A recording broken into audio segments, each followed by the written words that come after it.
Defense. No, Judge. All right. Are there any witnesses, State? No, Your Honor. Defense, any witnesses?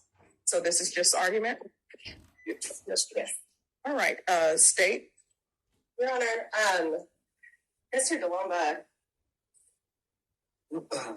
has a criminal history going back to when he was a juvenile, but he was committed to TYC for 3 different offenses, starting in 1997. Since then, Your Honor, he has picked up an alarming number of serious felony charges, failure to stop and render aid, drug cases, 2 assault family violence cases, one of which was a felony where he got 2 years TDC. It looks like he's gotten 2 years TDC on 2 different dates, a 4-year TDC on a different date. He has gone to TDC for 12 years on a robbery. And of course, we're standing here today because he was indicted on the case he pled to, as well as another assault family second. Also notable is that he hasn't escaped from felony custody for 12 years. Your Honor, and you're looking at the facts of this case also, 19.867 grams of meth. Excuse me. Who has the phone on? I'm sorry. Almost 20 grams of meth, Your Honor. This is a level of possession that is indicative of having a large network, a large access to this type of drug, which we do know he is Mexican mafia. And in the offense, to the officers that day, he also admitted that he is a sergeant in the Mexican mafia. Your Honor, this is an individual who there's no indication in his history in the current charges that he would be willing to turn his life around or benefit from prohibition at all. He has gotten a tremendous benefit with this bargain, given the fact that he was a minimum 25, and he has been multiple times, and he has continually gotten a benefit of a bargain for that. Your Honor, it is the state's strong position that he be denied his application for probation, and we would ask for the full 15 years. All right, defense. Well, yes, he's got a very long, very bad history. I'm getting away from that, Judge. So it is what it is, and Eric comes to me the way he does. I think, and I have not gone back and looked at all of the arrests and the dispositions, but my understanding in talking to Mr. DeLomba, I don't know this is true. I think Get people as individuals, and sometimes you're at a different place in your life, and hopefully everybody's learning. But criminal history is sort of like a credit report. It's sort of like if you have a credit report and your credit report is you don't pay your bills, then people may not want to let you get the vehicle or let you get the home.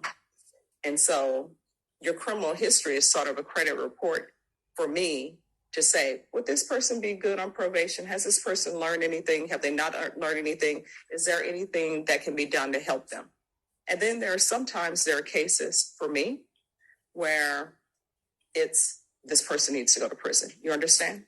So I'm looking at all of that, but I'm also looking at you as an individual. And for me, people are more than just their criminal history. All right. Counsel, do you have questions for your client? do you want to say anything? I don't, Judge, and I can see where this is headed. I just asked the court. Well, I mean, we never know what road if we're turning to the left or right, the state may have some questions, and we can see where they take this. Okay, that's fine. Okay. Mr. DeLomba, when you were sentenced for 12 years, when did you, or did you get paroled for that? Yes, ma'am, in 2021.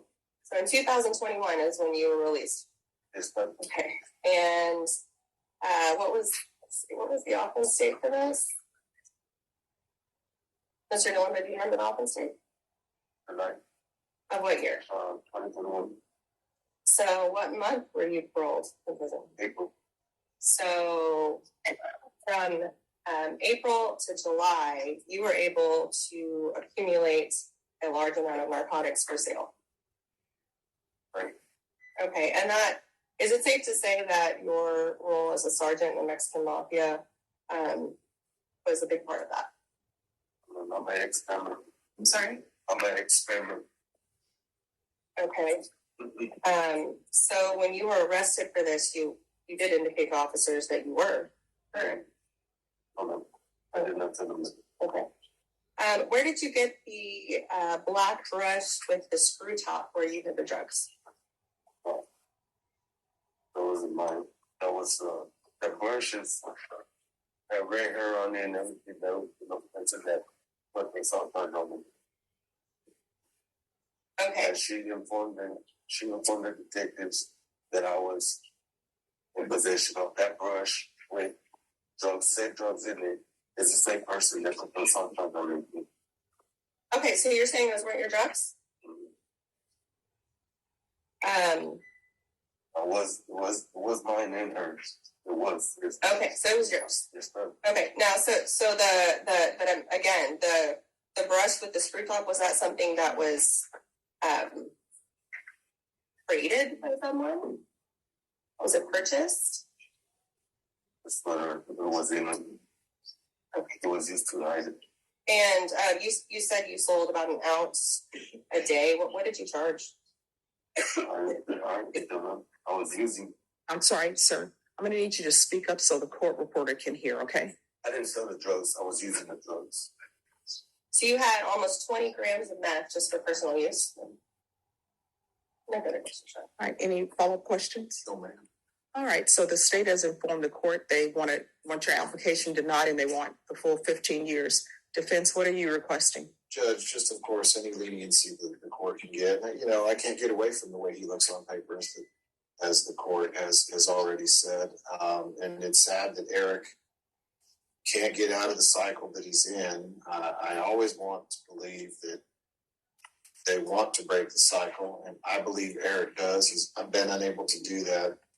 Another lengthy prison sentence. Well, you'll get your pound of flesh, and I'm not saying that's not fair, but and he may not deserve anything in the court's eyes, but I always, he's a human to me, and I think he deserves some consideration. All right. Well, I treat everyone who comes here as a human being. As I said before, I see people as people. Sometimes you ask yourself, why did this person take a left instead of a right? And honestly, I always wonder when people are in first grade and kindergarten, how did their life get to this point as opposed to doing something else? You wanted to say anything else, Mr. Dolama? I saw you raise your hand. Just on the ask for leniency. I do have a drug problem, and every time I get out, let's go right back to it. I want to try to break the cycle. This is the first time I've ever asked the court for any leniency, for any help for my drug addiction. I've always took a plea bargain for everything I've done and done my time. Everything that is on my record, I've done my time for. I've already, tried to get over it, and that's not helping me. Penitentiary is not helping me. I need something. I need something that's going to help me. All right. I'm asking the court for help. All right. Drug addiction. So, Mr. Dolama, here's the thing. I am going to deny your application. Now, they do have a therapeutic community at the prison that can help you with your drug addiction. I can't order them to place you in it. I can put a request in and say that you be requested for the therapeutic community. But if you don't ask for it, they definitely won't give it to you. If you write a nice letter, maybe have your attorney write a letter stating about your drug addictions and how you want to turn your life around, maybe they'll allow you to be in it. But I don't think you would be a good candidate for probation. And that's the reason why I'm denying your application. And I look at it globally. It's not just your history that makes you someone who I think is not a good candidate. All right. So I want to let you know that I heard everything you said. I internalized it, and I'm looking at you as a human being, not just paper. Okay. All right. The court is going to find you guilty, taking in consideration 2022 CR 8371. I don't know if I have that. There's to be no contact with Natalie Rodriguez. So make sure you have no contact with her. Okay. Credit for any time served, the therapeutic community, and I'm going to sentence you to 15 years prison.